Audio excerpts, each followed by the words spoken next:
ඔව් පළාත් පාලන ආයතන 339ක් සඳහා වූ ඡන්ද විමසීම අද උදෑසන 7 සිට 4 දක්වා කාලය තුල ක්‍රියාත්මක වුණා.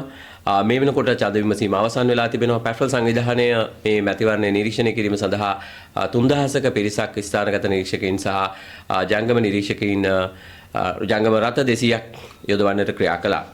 සමස්ත ඡන්ද මධ්‍යස්ථාන ප්‍රමාණයෙන් 60%කට ආසන්න ප්‍රමාණයක් මේ හරහා අපිට අපේ නිරීක්ෂණයට භාජනය වුණා. අද දවස තුල මේ සියලු නිරීක්ෂණ හරහා අපිට පැමිණිලි 111ක් වාර්තා වෙලා තිබෙනවා.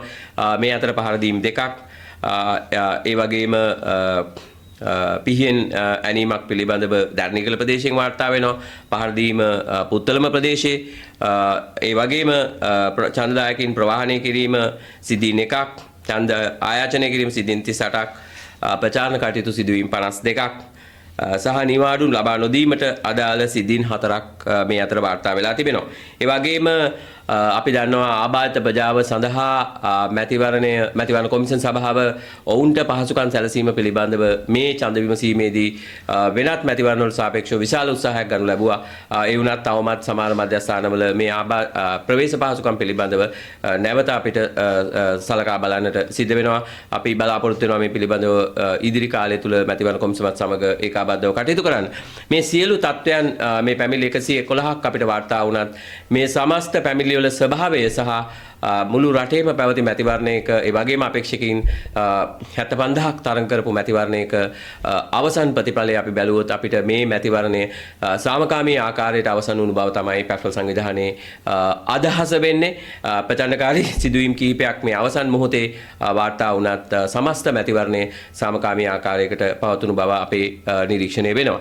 ඒ වගේම මේ මැතිවරණයේ පූර්ව කාලය පිළිබඳව නිහඬ කාල සීමාව සලකලා බැලුවත් මැතිවරණයේ දිනත් ඇතුළුව පෙර මැතිවරණට සාපේක්ෂව ඉතාම සාධනීය දේශපාලන තත්ත්වයන් මේ මැතිවරණය තුලත් අපි අත් කරගෙන තිබෙනවා. විශේෂයෙන්ම අවධාරණය කරන්නට අවශ්‍යයි රාජ්‍ය බලය සහ රාජ්‍ය දේපල සංවිධානාත්මකව භාවිතා කිරීම මේ මැතිවරණයේදී අපිට නිරීක්ෂණය වුණේ නැහැ.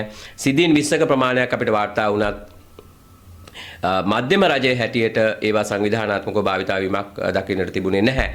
ඒ නිසා පහුගිය මැතිවරණ ගණනාවකදී අපි දැක්ක ප්‍රධානම සාධකය මේ මැතිවරණයේදී අවම මට්ටමක පවත්වා ගන්නට අපි හැකි වෙලා තිබෙනවා. ඒ වගේම ප්‍රචණ්ඩකාරී සිද්ධීන් සලකලා බැලුවත් සංඛ්‍යාත්මකව සහ සිද්ධීන් වල ස්වභාවය ගත්තොත් ඒ ප්‍රමාණය ක්‍රමිකව අඩු වෙලා තිබෙනවා. ඒ වගේම ඡන්දදායකයින්ට සංග්‍රහ කිරීම පූර්ව මැතිවරණ කාලයේ ගත්තොත් ඒවත් ස්වභාවය සහ ප්‍රමාණය ගත්තොත් සැලකියුතු මට්ටමකට අඩු වෙලා තියෙනවා. මොකද අපි දැක්ක 2018 මැතිවරණයේදී එක අපේක්ෂකෙක් කෝටි 4ක පමණ මුදල් ප්‍රමාණයක් වේදම් කළා එක කොට්ටාසයක් ජයග්‍රහණය කරන්න. ඒතකොට එවැනි මට්ටමක තිබිච්ච දේශපාලන සංස්කෘතිය, මැතිවරණ සංස්කෘතිය මේ වෙනකොට යම් සාධනීය තත්ත්වයන් අත්පත් කරගෙන තිබෙනවා. ඒක ඉදිරියට පවත්වා ගෙන යාම තමයි මේ රටේ පුරවැසියාගේ දේශපාලන පක්ෂවලත් වගකීම වෙන්නේ. ඒ වගේම මේ මැතිවරණය ඉතිහාසයේ වැඩිම අභියෝග ගණනාවක් මුහුණ දීපු මැතිවරණය. අපි දන්නවා මේ මැතිවරණය 2022 අවුරුද්දේ තියන්න නියමිතව තිබුණේ. හැබැයි එවකට දේශපාලන බලය හොබපු කණ්ඩායමට මේ මැතිවරණය ප්‍රමාද කිරීමේ අවශ්‍යතාවයක් තිබුණා. ඒ අනුව ප්‍රමාද වෙලා මැතිවරණේ නාම යෝජනා කැඳෙව්වා. නමුත් මැතිවරණය පවත්වන්නට මැතිවරණ කොමිසමට මුදල් නිකුත් කිරීම සිද්ධ වුණේ නැහැ. ඒ වගේම ඉන් අනතුරුව මේ නාම යෝජනා අවලංගු කළා අලුත් නාම යෝජනා කැඳවූ අවස්ථාවේදීත් ඉතිහාසයේ වැඩිම නඩු ප්‍රමාණයක් වටු මැතිවරණයේ හැටියට නැත්නම් වැඩිම නාම යෝජනා ප්‍රතිපත්ති ප්‍රමාණයක් ප්‍රතික්ෂේප වුණු මැතිවරණයත් ඒ වගේම වැඩිම නඩු ප්‍රමාණයක් වටු මැතිවරණයත් හැටියට මේ මැතිවරණේ ඉතිහාසගත වෙනවා. මේ සියලු තත්ත්වයන් තුල නැවත වරක් මේ මැයි මාසයේ 6 වෙනිදා මේ පළාත් පාලන ආයතන 339ම ඡන්දයේ සාමකාමීව පවත්වා ගැනීමට ලැබීම මැතිවරණ කොමිසමත් ලැබපු ජයග්‍රහණයක්.